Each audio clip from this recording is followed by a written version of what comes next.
How's it going, guys? Welcome back to Basketball Down Under. Today we're going to be looking at who is the freakiest unicorn of all time.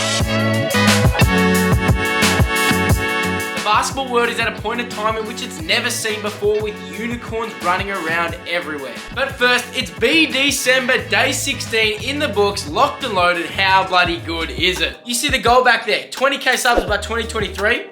Let's get it going, guys, because like I keep saying, the content's just heating up and it's getting bigger and bigger. I promise you, there's some monster videos in store. Now, if we're looking at unicorns, what actually is a unicorn? In my opinion and my perception, it's a freak of nature, a player that can do it all. They can shoot, they can dribble, they can pass, they can finish, they can dunk, they can block, they can rebound. They can literally do it all. And the difference between a unicorn and an average type of player, a unicorn is 7 foot plus. Now, obviously, you've heard of Victor Who's Your Mama. Sorry, I mean Victor Wembanyama, and you'd automatically be thinking he's the greatest unicorn of all time. Just look at him. He's 7'5", he can shoot the rock, he can shoot it off one leg with a floater from 3, he can dribble, he certainly can rebound, and he can finish very strong. But the number one thing that separates him from the average 7-foot guy is the way he can handle the ball, but also the speed that he has. The way that he can move up and down the court both laterally and in a straight line is phenomenal. With the ball, without the ball, he is an absolute freak of nature and the definition of a unicorn. But is he actually the greatest unicorn that's going on out there? In my opinion, the first ever unicorn is Wilt Chamberlain. He was a freak of nature. He had a 48-inch vertical. He was 7'1". He could do just about everything. The only thing he couldn't really do was shoot the ball. But hey, he still managed to drop 100 points being an absolute freak. Talking about freaks, there's also Giannis Antetokounmpo. He's 7 foot plus. What doesn't make him a unicorn? In my opinion, he certainly is. And if you want to go down that line, there's also KD. He's 7 foot and can do it all. But in my opinion, they're not exactly unicorns because they're not that 7, 3, 4, 5 kind of thing. They're monsters, they can move, but they're not the tallest of the tall. So if you look right now globally at the best unicorns, we've obviously said there's Victor Wembanyama. In the NBA, there's Pokuševski from OKC. He's a skilled player, he can do it all, and he's very tall, lanky, long. He's got all the assets to be a really good player. He's still just finding his feet for the OKC Thunder, where you've got Josh Giddey that's able to feed him the rock and help him out a lot. In my opinion, he's just so goddamn skinny that we haven't been able to see him dominate. The same can be said with his teammate Chet Holmgren. We haven't seen him actually step on the court for the NBA. He was the definition of a unicorn and people have started forgetting about him. He was 7'2" and could run the break. But the most notable one currently in the NBA, Bol Bol.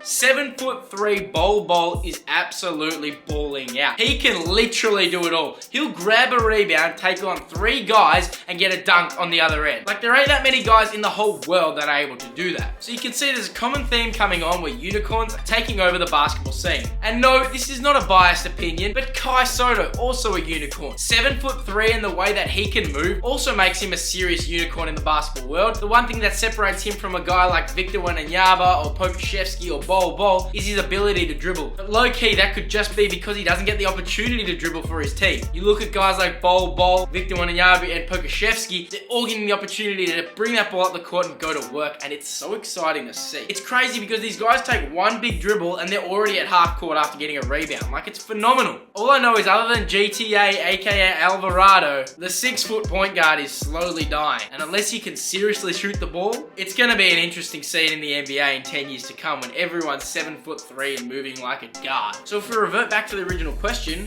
who is the greatest unicorn? There's Sotto because he can shoot the ball, move laterally, and block shots like an absolute beast at 7'3". There's Bol Bol, who's right now just moving like an absolute spider on the court, who just takes on everyone and doesn't even seem to need to pass the ball. There's Pokuševski, who's still finding his feet, but he's got some very raw talent, but it is hard to go past Victor Who's Your Mama. You know, I didn't think he was much, and then I've been watching a few of his games, and oh my god, he's the real deal. He's not even super skinny, he's filled out, he's got some strength, and he can really run with anyone. When he gets to the NBA though, he's kind of got to decide, are you a guard or are you a center? Now, he doesn't have to decide straight away, it can be when he's on the court, but when he's on the court, he can't be playing center, but also guard. He needs to pick his position, otherwise guys like that often fail, similar to Pokuševski, because originally he was trying to do it all. You got to be really good at one thing, and that's when you can branch out and do a bunch of other things on the court. But all I know is basketball is becoming more and more of a freaky game when you've got these absolute units running around the court. Anyways, guys, thank you so much for watching. Please remember to like, comment, and subscribe. Share this with your friends, and I'll catch you later. Let's get BDecember absolutely popping off.